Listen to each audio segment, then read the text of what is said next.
What you are about to read is not speculation. It is not rumor.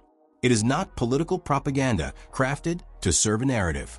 This is documented testimony from an active duty officer in the Burkina Faso military, a captain who has publicly admitted his role in a meticulously planned coup attempt that was intercepted just hours before execution. After days of civilian testimonies describing shadowy meetings, unexplained cash transfers, and whispered conspiracies, we now have something far more concrete. A military officer speaking on camera, naming names, describing methods, and confirming what many suspected but few could prove. That on January 3, 2026, Burkina Faso stood on the precipice of violent political upheaval. Captain Prosper Cathy, a graduate of the 17th class of the George Namono Military Academy and an officer serving at the Air Force General Staff, was arrested on January 2, 2026, precisely one day before the planned operation was set to begin. His testimony, delivered calmly before the cameras of national television, represents a critical breakthrough in understanding how close this West African nation came to chaos. This is not the confession of a foot soldier caught in the wrong place. This is the admission of someone embedded within the institutional framework of Burkina Faso's defense apparatus, someone who held operational responsibilities, someone who was given a mission and accepted it. According to Captain Cathy's testimony, the conspiracy did not emerge overnight. The first contacts occurred weeks before the planned action, initiated not from within Burkina Faso, but from abroad.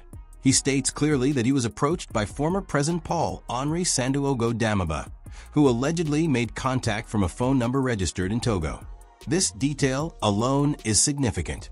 Togo, a neighboring country with its own complex political history, becomes not just a geographic location, but a node in a transnational network. The use of a foreign base suggests premeditation, strategic distancing, and an awareness of the need to operate beyond the reach of Burkina Faso intelligence services. The communications were not conducted through ordinary channels.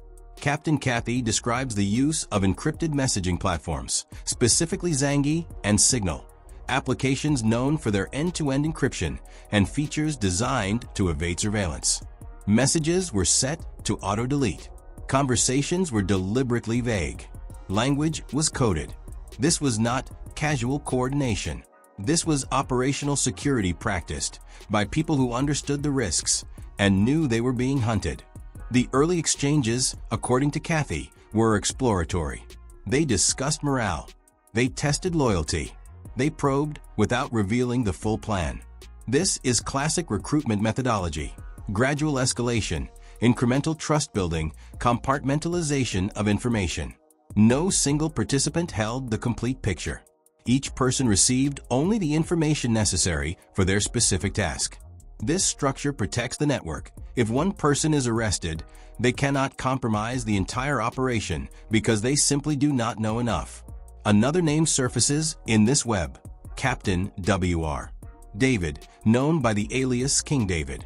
He is described as a key intermediary currently based in Ghana.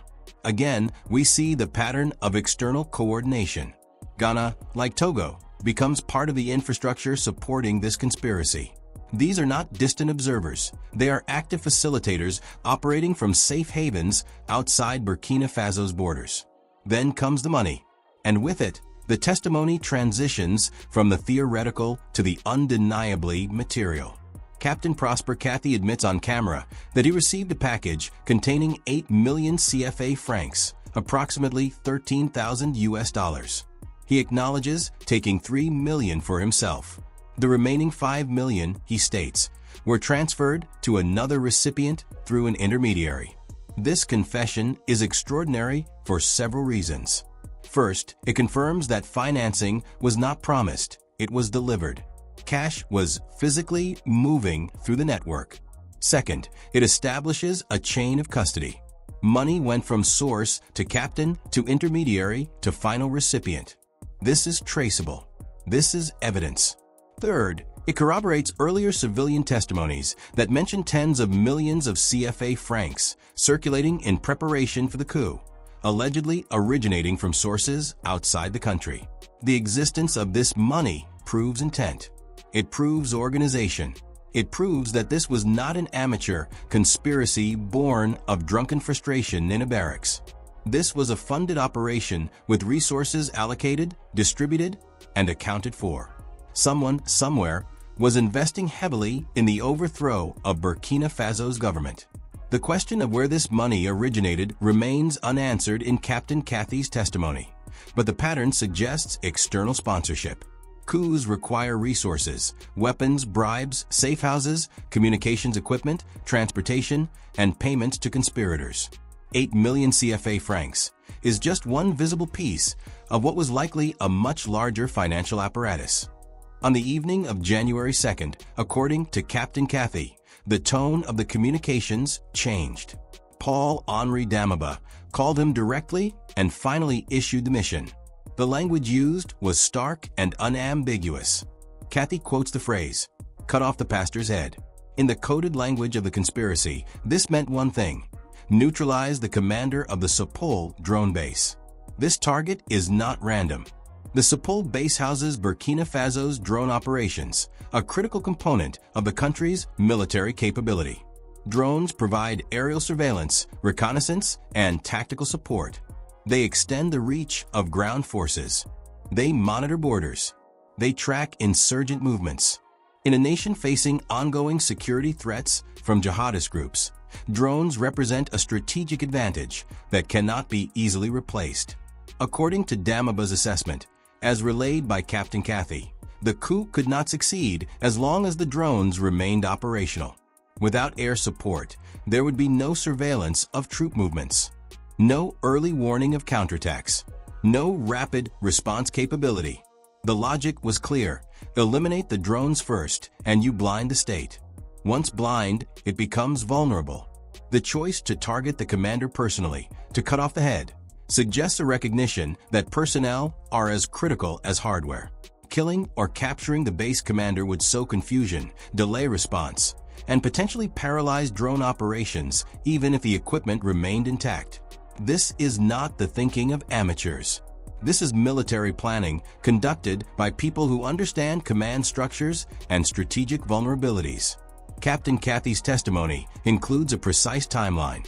The operation was scheduled to begin on January 3, 2026, at exactly 11 o'clock in the evening.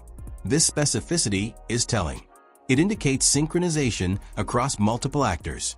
It suggests that other elements of the plan were also timed to that exact moment. Perhaps simultaneous strikes on other installations, coordinated arrests, mobilization of loyal units, or seizure of key government buildings. According to the testimony, Paul-Henri Damaba was to establish a command post and maintain contact with other actors whose identities only he knew. He would assign roles remotely, directing the operation from outside the country while conspirators inside executed their tasks. This is the structure of a coup conducted in the digital age. Decentralized execution, centralized command, minimal physical exposure for the leadership. The fact that Damaba allegedly controlled the full roster of participants, while individual actors, like Captain Cathy, knew only their own missions, reflects sophisticated operational security. It also means that the investigation, even with multiple testimonies, may still be uncovering only fragments of the larger network. Captain Prosper Cathy was arrested on January 2, 2026, one day before the planned coup. This timing is critical. It means that Burkina Faso's security services had advanced intelligence. They were not reacting to the coup after it began. They were preempting it. How did they know? Was there a leak within the conspiracy? Was someone turned? Were communications intercepted despite the use of encrypted apps? Was foreign intelligence shared with Burkinabe authorities? These questions remain open, but the result is undeniable. The plot was disrupted at the 11th hour. Had Captain Cathy and his co-conspirators succeeded in their mission on the night of January 2nd to 3rd, Burkina Faso might have woken on January 4th to a very different reality. The commander of the Sepol drone base could have been dead. The drones could have been grounded. And whatever else was planned for 11 p.m. on January 3rd might have unfolded without effective resistance. Captain Cathy's confession is the third major testimony to emerge from this investigation. The first came from civilians who described clandestine meetings and financial inducements. The second involved intermediaries who facilitated communications and logistics.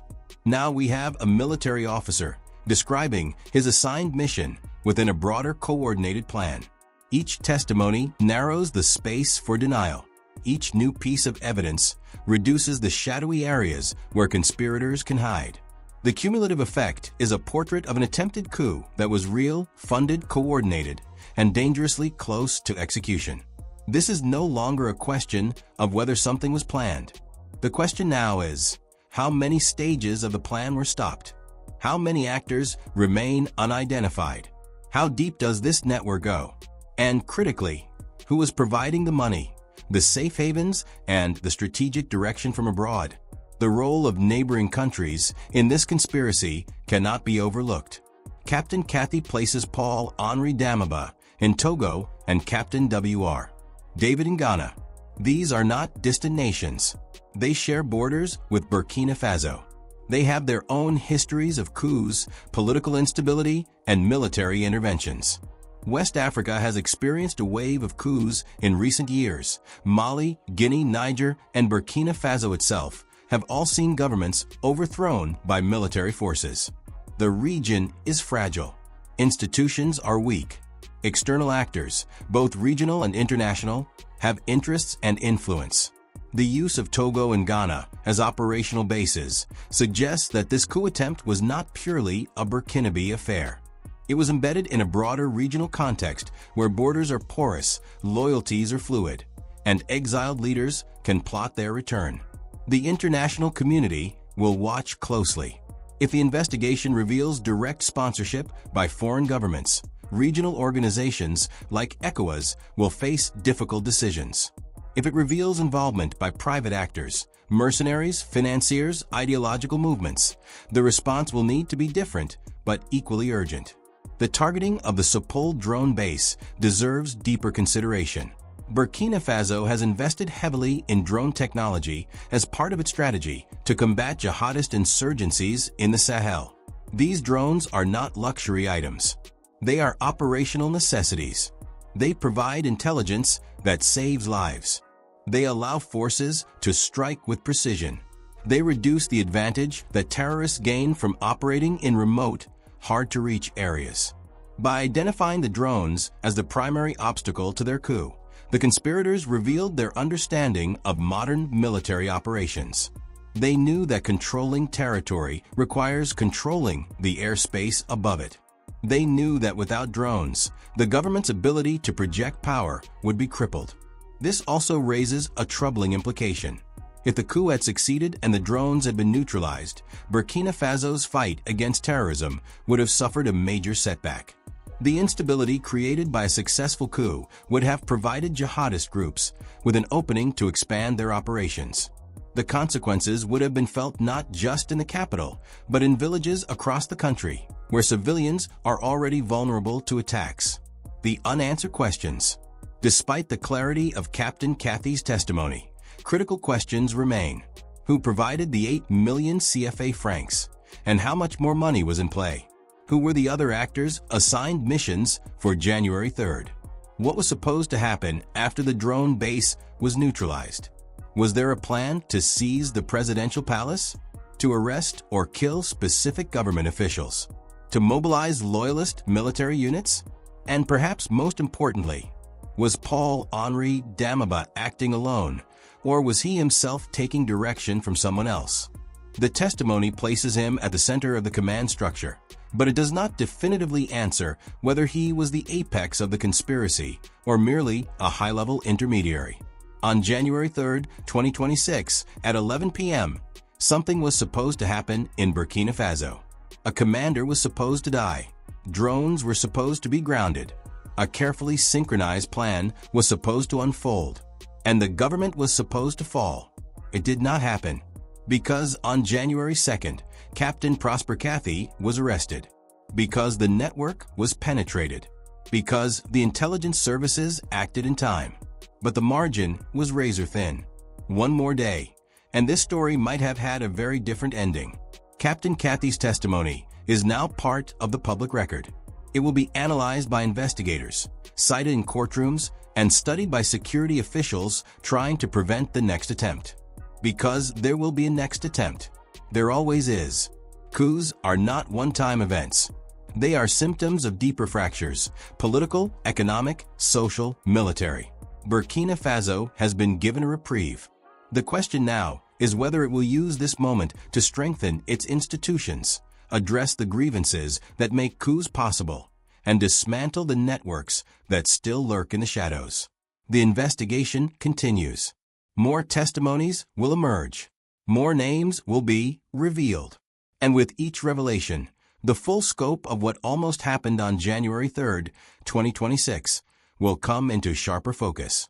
One thing is certain: Burkina Faso looked into the abyss. And for now, it has stepped back. But the abyss remains. Claude is AI and can make mistakes. Please double-check responses.